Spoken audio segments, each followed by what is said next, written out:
Good afternoon. Canada-U.S. Trade Minister Dominic LeBlanc and Chief Negotiator Ed Sheeran will be meeting with U.S. Trade Representative Jamieson Greer in Washington, D.C. at 12:15. They will be discussing the tentative trade deal between Canada and the U.S. amid a three-day pause of those 50% American tariffs that were set to take effect yesterday. We've reached an agreement that will not only continue to protect American workers, American jobs, American supply chains, but really strengthen the North American economy. Sources tell CTV News there are reductions to the tariffs currently on the table for steel and aluminum. Another major concern has been over American access to Canada's supply-managed dairy sector. U.S. President Donald Trump says a fair deal has been reached there, making tariffs, quote, non-existent for U.S. farmers. Yesterday, LeBlanc indicated the decades-old supply management system will remain in place. The Prime Minister was very clear. We needed to protect supply management. We needed to ensure that the supply management regime remained entirely intact, and I'm confident that that's the case. On social media, Prime Minister Mark Carney said the agreement is securing the best terms in each of Canada's most important strategic sectors and providing greater certainty about our future trading relationship. CTV's Jeremy Cheron has been following the trade talks. He joins us live now from Ottawa with more. Jeremy, is there any indication of what today's discussion in Washington will be focused on? Well, Michelle, we'll be watching closely for sure as Minister LeBlanc and Canada's chief trade negotiator, Ed Sheeran, will be meeting once again with U.S. Trade Representative Jamieson Greer. Unclear at this point what that means, whether it means that the two sides are that much closer to a deal and maybe the minister is there to help get things across the finish line, or whether there's still a lot of work to be done. We've heard some mixed messaging in terms of how close the two sides are to a deal. The U.S. administration and President Donald Trump have said multiple times that basically there is a deal between the two countries, while Canadian officials have been a lot more careful in terms of their wording, talking about still work needing to be done to get the deal across the finish line. And the details here are what are going to be important. And we don't have much on the details of this deal. As you've touched on, we know that there is a lot of talk about U.S. booze. That has been the case for some time now in this trade relationship between Canada and the U.S. U.S. President Donald Trump is not happy that U.S. booze has been kept off the shelves. The Prime Minister, as we know, briefed premiers yesterday and told them that that will be part of the agreement, putting U.S. booze back on the shelves. The other thing you touched on is the dairy industry, and we do not have many details there. U.S. President Donald Trump seems to think that this proposed deal, whenever it is finalized, will be good for U.S. dairy farmers, that there will be no tariffs for U.S. dairy farmers. But the minister, Dominic LeBlanc, insists that supply management in the dairy industry will not be changed. So there are a lot of questions still about the details surrounding what will change in the dairy industry. And the big thing Canada is looking for in terms of a reprieve on this side is the sectoral tariffs that have been in place on steel and aluminum, on the auto sector, and on softwood lumber. The big questions that remain are how much of a reduction will Canada get in those tariffs, and will that reduction apply to all of those sectors? What CTV News has learned is that that has been part of negotiations, and that reducing some of those sectoral tariffs will be part of this deal when it does get across the finish line. But the details, Michelle, are going to be very important here and should indicate whether or not Prime Minister Carney has been able to get what most Canadians will consider a good deal or not. Yeah, we haven't gotten many specifics from the Carney Liberals. What are next steps now? So this is a three-day pause. What happens next? Yeah, I think that, the next 24 hours or so are going to be absolutely crucial. And, nothing is off the table when it comes to trade and when it comes to the U.S. administration and Donald Trump particularly. And so this deal is not going to be done until it is signed and until it's officially, really completed. And so U.S. President Donald Trump on Tuesday evening initiated that three-day pause. That means we're into day 2 of the pause. Tomorrow will be day 3. And so likely tomorrow will be the big day, and likely we will hear tomorrow late into the evening hours at some point what this deal actually is and hopefully learn more details. So the next steps really are going to be what happens today during today's meeting. It is not expected we'll hear from the minister, despite the fact he is meeting again with Trade Representative Jamieson Greer, along with Canada's chief trade negotiator.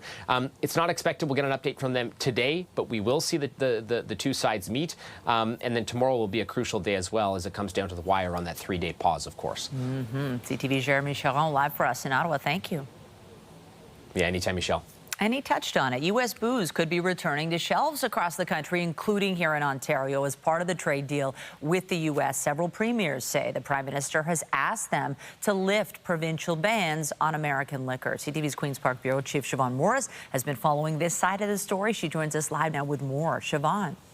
Well, Michelle, the big question right now is what Doug Ford thinks of all this. We haven't heard a peep from the Premier over the last few days about where his mind is on this. You'll remember it was close to a year and a half ago now that Ontario pulled U.S. booze off the shelves of the LCBO. There's about $80 million worth of alcohol sitting in storage. That's where it has been for the last 18 months or so.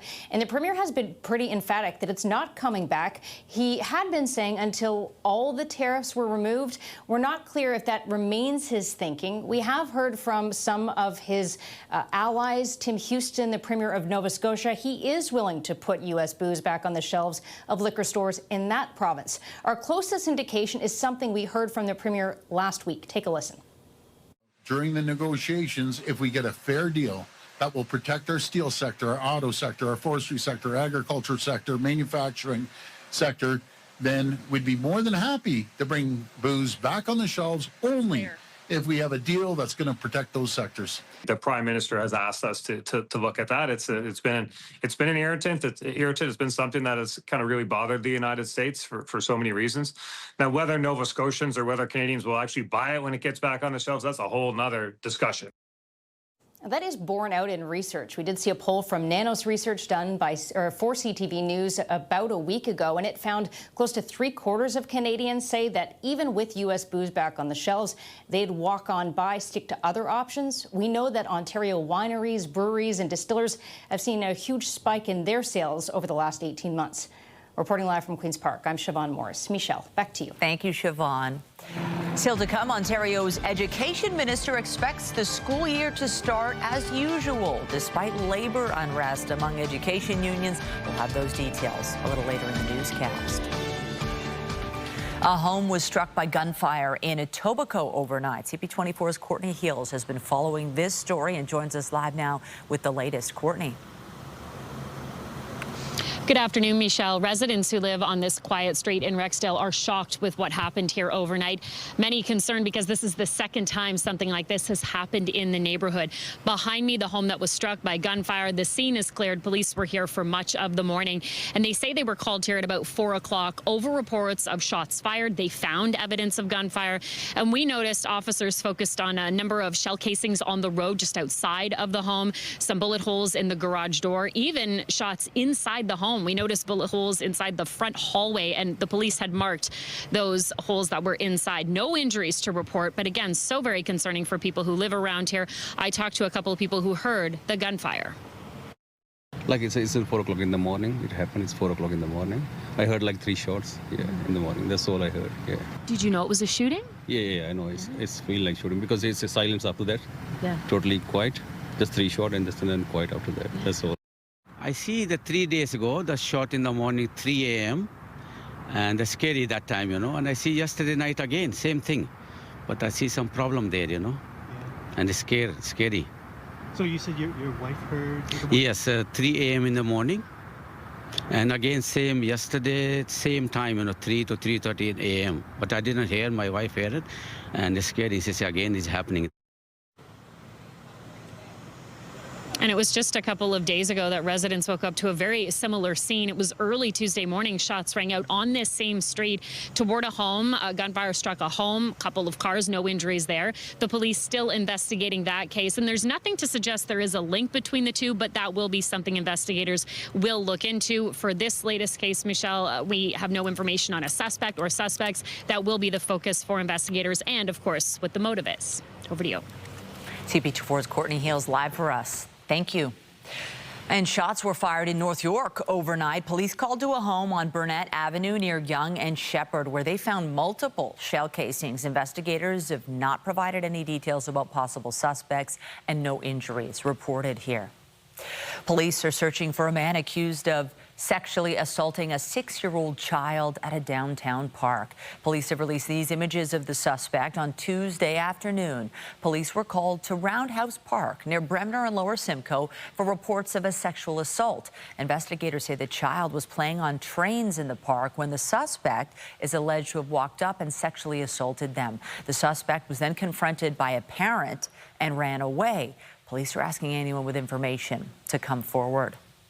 A motorcyclist is dead following a crash in Scarborough last night. This happened just after 9:30 near Shepherd and Grand River Boulevard. Police say the motorcyclist, a man in his 40s, was struck by a vehicle. He was taken to hospital where he later died. The driver of the other vehicle remained on scene, and the circumstances leading up to this crash are under investigation. Meantime, one person remains in hospital with life-threatening injuries following a crash on the 401 in Scarborough. It happened in the westbound collector lanes at Port Union Road. This was around 7:45 last night. The OPP say 4 people were taken to hospital, including one person in critical condition. The cause of this crash still under investigation. Days after stepping down as a Liberal MP, Sean Chen says he will be running for City Council. Chen says he plans to register as a candidate for council in Scarborough North. He served as MP for the riding since 2015. Chen stepped down on August 15th in order to deal with health issues from a serious crash he was involved in while commuting to Ottawa last year.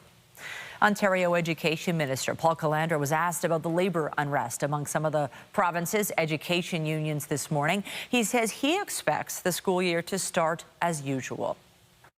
I still remain very optimistic, to be honest with you. We've engaged, I think, in over 40 different sessions on bargaining. I know that there is some voluntary arbitration that is also happening. There has been a bit of an impasse on some of the things which will be negotiated centrally and those which will be negotiated locally. But this is not something new. It's certainly not something that is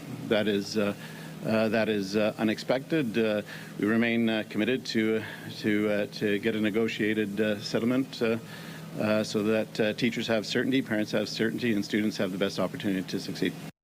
Earlier this week, the heads of several teachers and education unions said that strike action is not off the table if they fail to carve out new contracts with the government.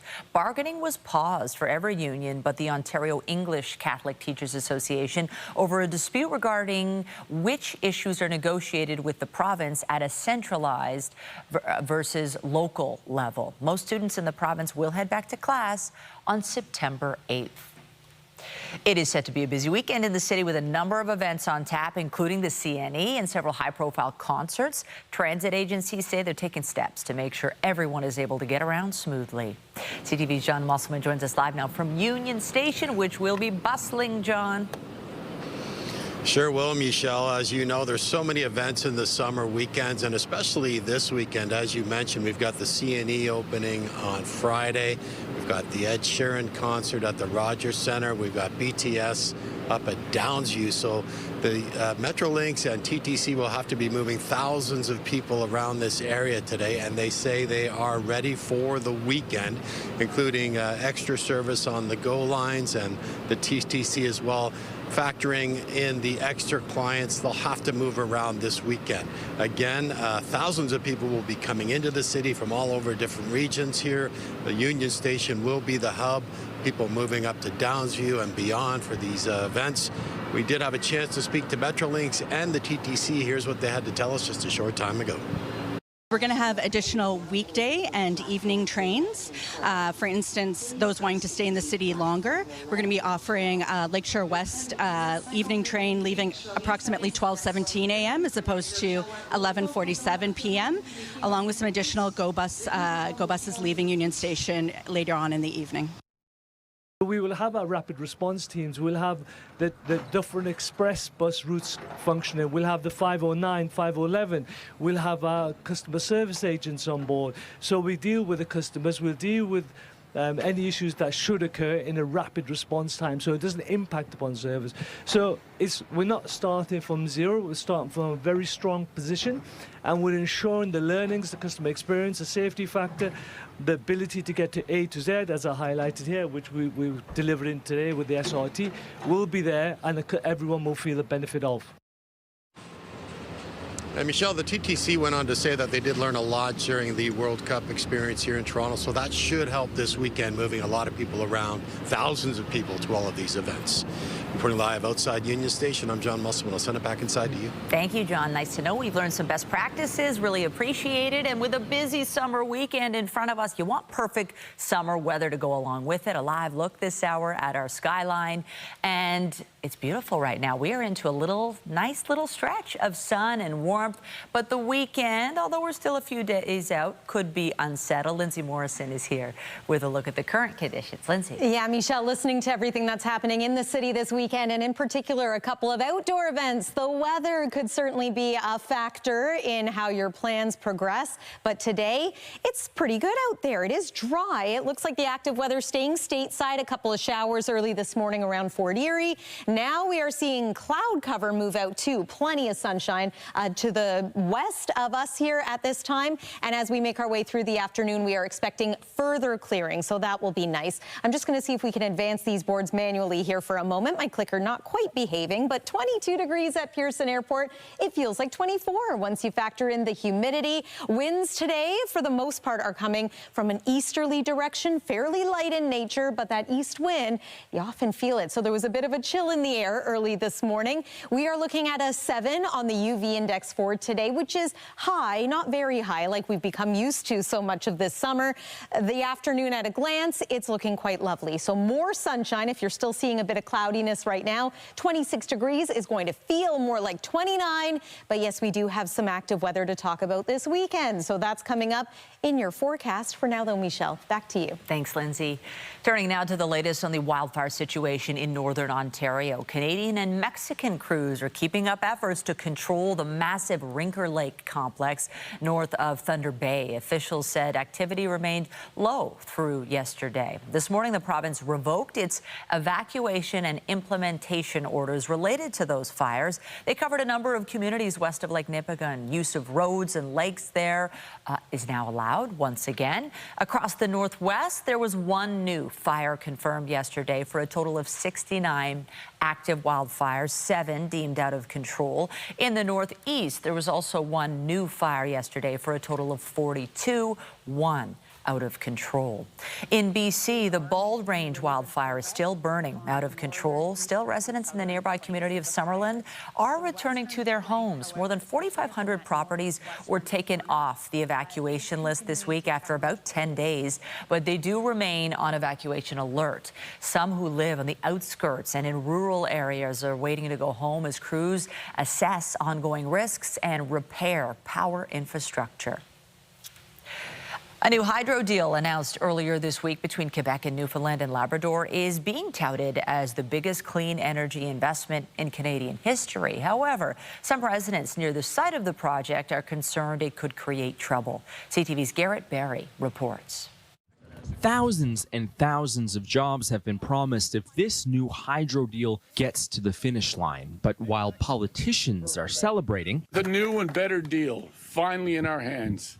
It is time for us to roll up our sleeves and get to work. The nearby town of Happy Valley Goose Bay says it's bracing for what's to come. During the Muskrat Falls construction, as a town, we received very little out of that project, except problems. During that last mega hydro project, Happy Valley Goose Bay Mayor Bert Pomeroy said his town was left to deal with a spike in drug addiction that long outlasted the work camps and construction jobs nearby. We have a lot of people that fell through the cracks. We had a lot of young people that secured employment at Gull Island, and in some cases, everything they made went up their nose. He's asking for a plan from Newfoundland and Labrador's provincial officials for improvements in emergency services, health, and municipal infrastructure before he will support the new deal. Goose Bay is home to about 8,000 people. Mayor Pomeroy says no town in Newfoundland and Labrador will be so heavily hit by all of the traffic this mega project could bring. His calls for support received some backing from opposition leaders in St. John's that are beginning to dissect the new Churchill Falls agreement. We know what the problems are. It's not like they're going to suddenly appear. We know what the issues are there now. We know what the issues that will be exacerbated. So start that now. Now, because time will be tight, officials say they want to finish negotiations between Quebec and Newfoundland and Labrador by the end of the year. Garrett Berry, CTV News, St. John's. Foreign Affairs Minister Anita Anand is heading to Washington, D.C. to meet with U.S. Secretary of State Marco Rubio. Anand's office says the meeting is not about trade. She has previously stated she will leave those talks to Canada-U.S. Trade Minister Dominic LeBlanc. Anand and Rubio are due to discuss other global issues, though her office has not offered any specifics. A Russian missile and drone barrage killed at least 16 people in Ukraine's Kyiv region today. The capital and surrounding areas were struck in a nighttime attack that lasted for hours. About 40 people were injured as air raid warnings lasted until after dawn. More than 38,000 people sheltered in Kyiv's subway stations overnight. Ukraine's president called it a massive attack that was planned to cause as much damage as possible to civilian infrastructure. Strikes were recorded at 28 locations across the country. Donald Trump appears set to try a new approach as there is no signs the conflict with Iran will be ending anytime soon. The U.S. president is warning of economic warfare. Trump posted this on Truth Social, saying in part, "No one has given the Islamic Republic of Iran a greater opportunity to make a deal than me. Tragically for them, they have failed to take it. Therefore, today, I am announcing the most crushing economic operation ever taken against any country. This will be economic warfare and isolation on an unprecedented scale." The president warned of economic consequences for any nation that helps Iran. He did not name any countries or specific steps the U.S. would take. Oil prices rose 2.5% today following Trump's threat. The jump is sending worries about inflation and bond yields higher. The blockage of the Strait of Hormuz is also putting pressure on global fuel supplies. Meanwhile, Pierre Poilievre has invited the former Crown Prince of Iran to Canada, but the conservative leader says he has stopped short of endorsing him. The former prince sees himself as Iran's best chance to return to democratic freedoms experienced before the 1979 Islamic Revolution. The Duke and Duchess of Sussex are reportedly returning to the UK to live. Today, the Prime Minister was asked about an important issue for the couple, their security, and who will pay for it. Well, this is a private matter. It's a matter for Harry and for Meghan, and we wish them well in the move that they're making. Harry and Meghan's security has been a contentious issue since they lost automatic police protection after stepping down from royal duties in 2020 and subsequently challenged the arrangements in court. The couple is reportedly moving from the U.S. to a residence outside London later this month. The king has said there will be no change to their status as non-working members of the royal family. Lindsay. Well, it's certainly not looking like a perfect weekend weather forecast, so let me encourage you to get outside the next couple of days here, including this evening. Maybe this is the night that you hit up a patio or enjoy dinner in the backyard or on a balcony. Should be quite lovely. We expect further clearing and a clear sky overnight tonight. Eventually, though, we fall to a low of about 13. Here's a look at your CNE forecast for tomorrow, opening day, and it's going to be a sunny sky. 26 degrees will feel more like 29. Here's the thing, though. We've got some active weather moving in for Saturday and Sunday. Neither day is expected to be a washout, but with this, we could experience some pretty heavy downpours in places. We've already seen that this summer. We're hoping for not a repeat. Stay with us. We'll detail your weekend weather forecast after the break. When you see it happen, send it to CTV News. Text 10400 from your screen to ours. Text 10400. Korean boy band BTS is set to take the stage at Rogers Stadium this weekend, and fans are already preparing for the big shows. Our Jessica Smith joins us live now from near Rogers Stadium with more on all the hype in the city. Jess.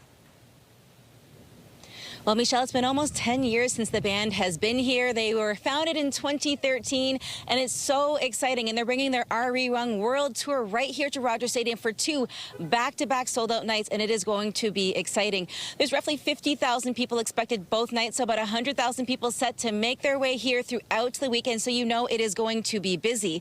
According to the Rogers Stadium website, gates open at about 4 p.m. or just about 4 hours before the show. So for that 8 p.m. show, they open at 4 p.m. On the Rogers Stadium app, fans are being encouraged to take transit, as our John Musselman mentioned earlier. The City of Toronto is also embracing the BTS mania. City Council agreed to temporarily rename a portion of Yonge Street from North York Boulevard to Finch Avenue to BTS Boulevard. According to a notice of motion from the City of Toronto that goes on in part to say fans will be given permission to dance as they gather along Yonge Street, providing North York with an opportunity to showcase Korean Town North, that is hosting the largest Korean festival in Canada at Mel Lastman Square over the weekend. Fans can stop along the way along the honorary BTS Boulevard with lots of photo ops everywhere. The temporary name change is going to take place right around August 21st through to September 23rd. Fans lined up early this morning for a pop-up event at Yorkdale Mall where they were able to customize some merchandise with lots of excitement bubbling over and really ahead of the excitement heading into this weekend for the back-to-back shows. Let's listen in.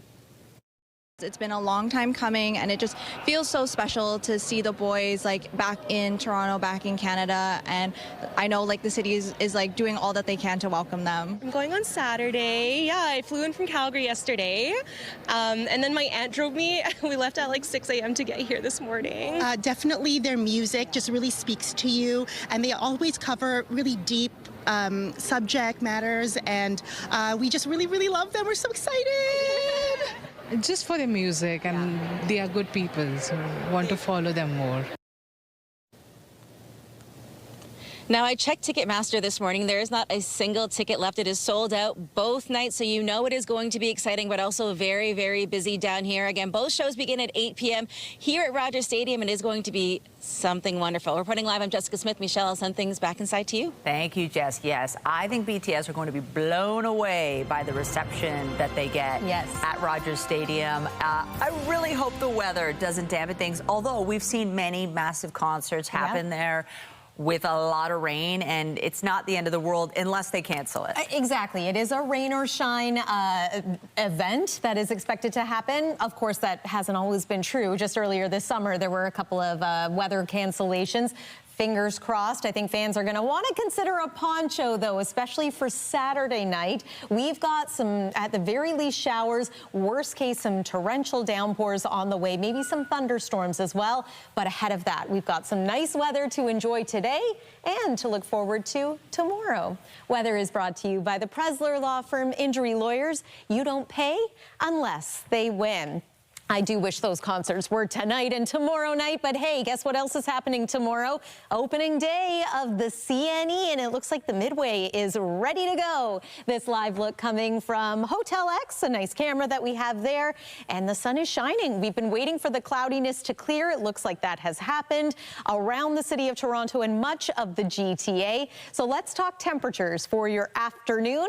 Right now, it is 22 degrees. It was a fresher start today. Perhaps you noticed that as well. The east wind contributing. So it's a little humid out there. You're going to notice it later this afternoon and into the early part of the evening. We will feel closer to 30, which again is typical for this time of year. 26 degrees is our forecast daytime high. Low to mid-20s expected across southern Ontario. And then tonight, slightly below seasonal once again. It is a clear sky, so at least there's that. But 13 for the low. As the sun rises tomorrow, we will see that temperature quickly climb. And then eventually daytime highs very similar to today. Mid-20s in most areas. Mainly sunny sky. It's going to be a glorious Friday and a nice way to finish off the week and kick off the weekend. Like I was saying, though, I wish the weekend forecast was looking quite as promising. Here's our satellite and radar currently. Still seeing some clouds cloudiness hug the east end of the GTA shoreline at the moment and around Niagara, but that too is going to move out for you. And as we look ahead to the next couple of days, high pressure is the name of the game until the next disturbance starts to brew and form here. And with this one, as mentioned, we could see some pretty heavy downpours by the time we reach Saturday night. We've had a couple of instances this summer where we have had flooding rainfall. I hope that this is not going to be another one of those events. But there's a look at tomorrow afternoon. It is dry. It is sunny. Saturday morning could start off dry, but as we make our way into the afternoon, you can see showers and storms beginning. And then here's Saturday night. So yes, that's some pretty heavy rainfall around 9 p.m. Remember to be safe if you're going to be out and about Saturday evening. And even into Sunday morning, we are still looking at some leftover rainfall. Sunday itself is continuing to be an unsettled day, but hopefully we're going to enjoy plenty of dry weather as well. These numbers have been fluctuating greatly as the models update. Again, it's possible and even likely that some communities are going to see around 30 millimeters of rain or more. So just keep this in mind as we make our way through the weekend. Saturday, not a total washout. A lot of the daytime hours will be dry in places. And same with Sunday. We should eventually get some improvements, but that 70% chance of showers continues. We go from 26 degrees on Saturday to about 22 on Sunday. And then we are below seasonal to kick off the early part of next week as well. That's the weather for now. Michelle, I'll send it back to you. Thank you, Lindsay. Well, the Blue Jays will be going for a series win in Tampa this afternoon. That's a fair ball down the line. All the way into the left field corner. Smith around third, getting the wave. Relay to the plate, not in time. The Jays were down by 6 runs against the Rays last night. They rallied late, coming within one single run of completing the comeback, but ultimately fell short, losing the game 7-6. I thought they had it. The team is currently 1 game out of the final playoff spot in the American League. First pitch for the final game of the series is set for 1:10 p.m. in St. Petersburg, Florida. And the Tempo will not be making the playoffs in their inaugural season following a loss to the Washington Mystics last night. Rice for 3, knocks it down. The Tempo were looking to snap an 11-game losing streak last night. Kiki Rice scored 19 points, but the team ended up losing to Washington 93-82. This loss means they are now mathematically eliminated from playoff contention. The team is back on the court tomorrow when they return to Toronto to host the Portland Fire. Toronto FC were looking for a second straight win when they hosted Charlotte FC last night. Dorsch clips this one in towards Shataway. TFC tied the game at 3 in the 89th minute. That would be the final score as the teams played to a 3-3 draw. TFC is back on the pitch Saturday when they head to Florida to play Inter Miami. And the head of the Ontario Honda Dealers Indy at Markham is apologizing after fans went home disappointed on the event's opening day last Friday. Jeff Atkinson says setting up the track and getting it approved by safety inspectors was the biggest challenge facing this event. His team was not able to get the course ready on time, leading to Friday's full day of on-track activities being canceled. Atkinson has apologized for the failure, but says he is proud of how the event came together overall. Still to come on CTV News at noon, WestJet is being ordered to change its policy regarding mobility aids. We'll have those details when we come back.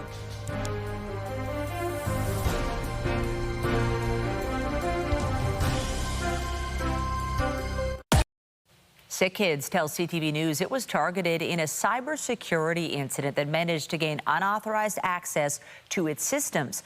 The Hospital for Sick Children says personal information of some current and former employees may have been compromised. The incident affected its external careers website, so data belonging to job applicants may also have been affected. SickKids notes an ongoing investigation has linked the breach to a vulnerability in a third-party application, and it's alerted all potentially impacted individuals. It also says clinical systems and patient information were not affected, nor was patient care.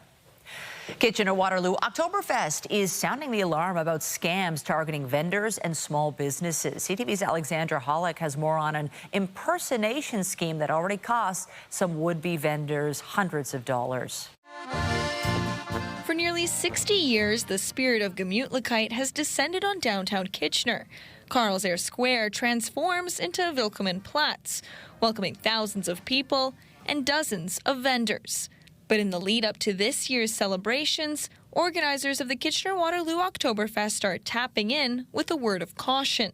Unfortunately, we have had some people that have fallen prey to the scams and paid money to be a part of our vendor market, which it wasn't us at all. Executive Director Tracy Van Kelsbeek says she's received more than a dozen emails and phone calls just this week from concerned business owners targeted in a vendor scam. They've been going out with emails, setting up fraudulent Facebook and Instagram pages and contacting people. They've even impersonated Van Kelsbeek herself, inviting people to pay to secure a spot in the square. It's super sad because you think about the vendors are generally small businesses. They don't have a lot of extra money to be putting out there. They want to be part of these community events, and then people are preying on that. It looked very legit. Christine Beam is a sales rep for a spice company. She says she found a Facebook ad looking for vendors and thought she had applied to sell products at Oktoberfest. I filled it out, got an email back saying that I was accepted. And then they wanted $350 to join it as a vendor. Beam sent in the money, but she says she became suspicious when they started asking about insurance. In the same day, she got caught in a second scam with a similar application process. In total, she's out more than $700. So that's a lot of product I have to sell just to make up that money. Van Kelsbeek says she isn't sure how many vendors were targeted or how much money has been lost, but she urges business owners to check their inboxes for signs of a scam. Do not provide any credit card information. Do not provide any personal information until you do that follow-up with us. Anytime that you would get an invoice from us, it would definitely come from an oktoberfest.ca email too. So be very, very wary. Oktoberfest organizers tell us they have reported the scam to Waterloo Regional Police and the Canadian Anti-Fraud Centre. And they're asking anyone who may have received a suspicious email to contact the KW Oktoberfest team directly. Alexandra Hollick, CTV News, Kitchener. Canada's transport regulator says WestJet is imposing an undue barrier on travelers living with disabilities by effectively barring some power wheelchairs from its planes. The Canadian Transportation Agency says WestJet must scrap its 300-pound weight cap on mobility aids in the next year.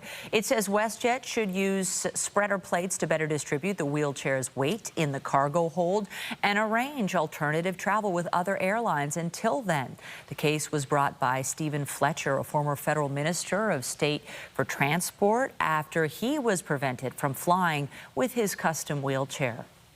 Still to come, testimony is underway in the landmark trial involving Meta. We'll have the latest on the case when we return.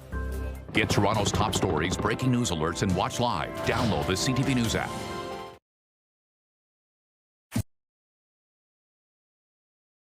Some big news out of the world of innovative medical treatments. U.S. biotech giant Moderna is sharing positive trial results for a new experimental cancer vaccine targeting the deadliest form of skin cancer, melanoma.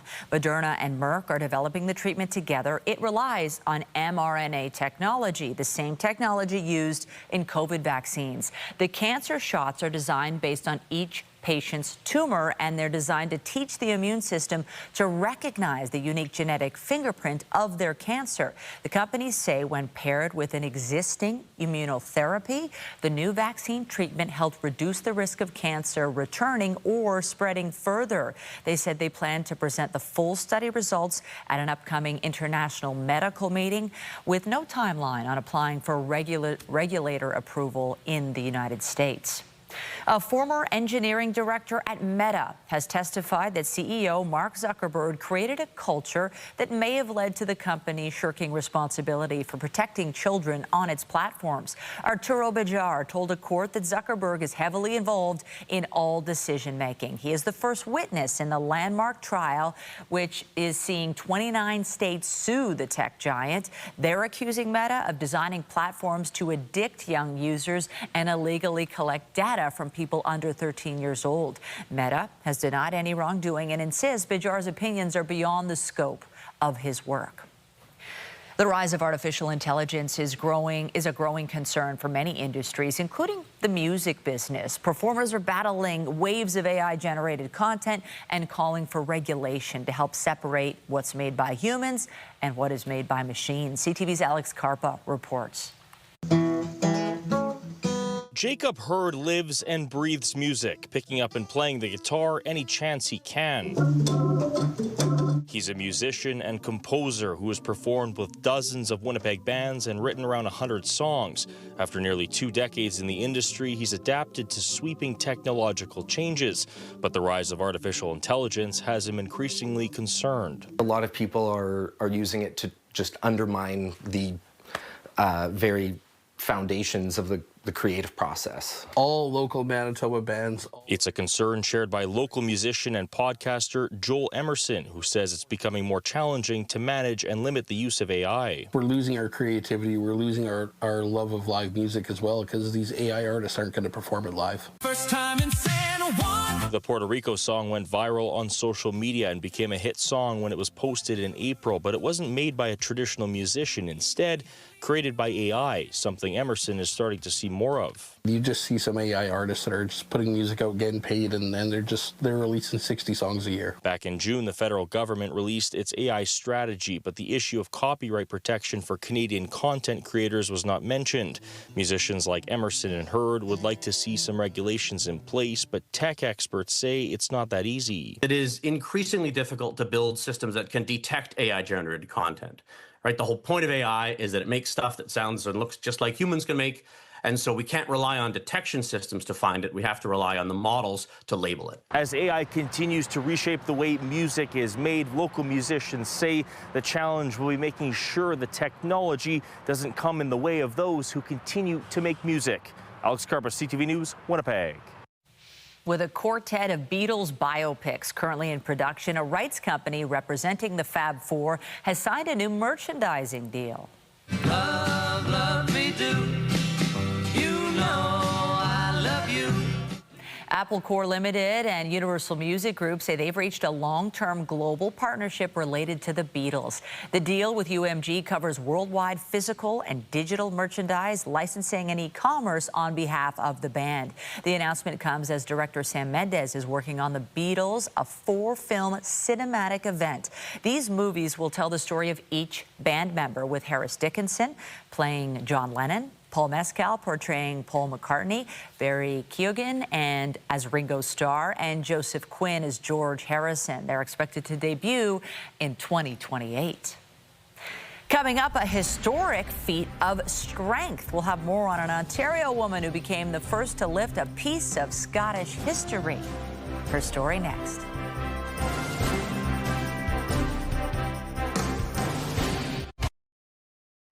An Ontario woman has made history with an international display of strength, lifting a piece of Scottish history in what secured her place in the record books. CTV's Colton Weens has the story. Back strong,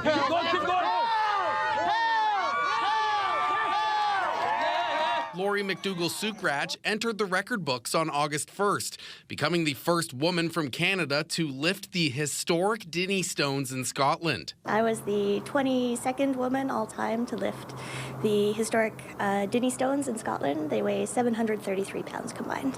One weighs 414.5 pounds, the other 318.5 pounds, and were once counterweights for work on a bridge in Scotland. It's really heavy, so it's about 4.5 times my own body weight, so it's pretty heavy. The 43-year-old 5'4" strong woman has been training twice a week for a year for this specific feat at her Campbellville home, using specific equipment to mimic the lift, gaining confidence along the way. I saw that there weren't any women from Canada who had done it so far, and all year I've been like, okay, if nobody beats me to it, I'm going to be the first. And she wouldn't have been able to do this without help from her coach. It's just 2 giant rocks that you have to pick up, right? So it's very skill specific. And if you're not training that specific skill, it's going to be hard to just walk up to them and do them regardless of how strong you are. A software developer by trade, she's been competing in strongman competitions since 2016, pulling trucks, carrying cars, lifting Atlas stones, and tossing cabers. Lori loves strongman, and the Dinnies are just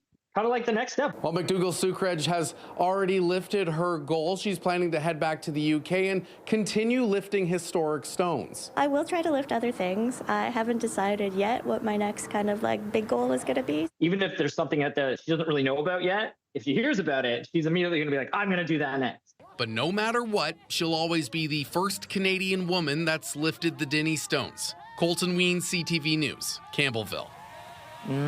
Lori, man, she makes it look easy, although, my Amazing. goodness, that is so cool. And relatively light lifting in the weather department, at least for the next few days. And then there's some tricky stuff. And then it becomes a little complicated. Hey, I'm just thinking about how you can see some cool things just like that at the CNE. And of course, the X kicks off tomorrow with some rather good looking weather. Here's a look at what you can expect if you're thinking of venturing down to the exhibition grounds. Loads of sunshine and pretty comfortable temperatures for your Friday. If you're doing some camping, yeah, Friday's the best looking day out of the next 3 past today. It is going to be unsettled for both Saturday and Sunday. Risk of thunderstorms. There could be some very heavy downpours in areas, especially into Saturday night. Some lingering shower activity through Sunday. And then your 7-day forecast looks like this. Overall, we are a bit cooler into Sunday and the early part of next week.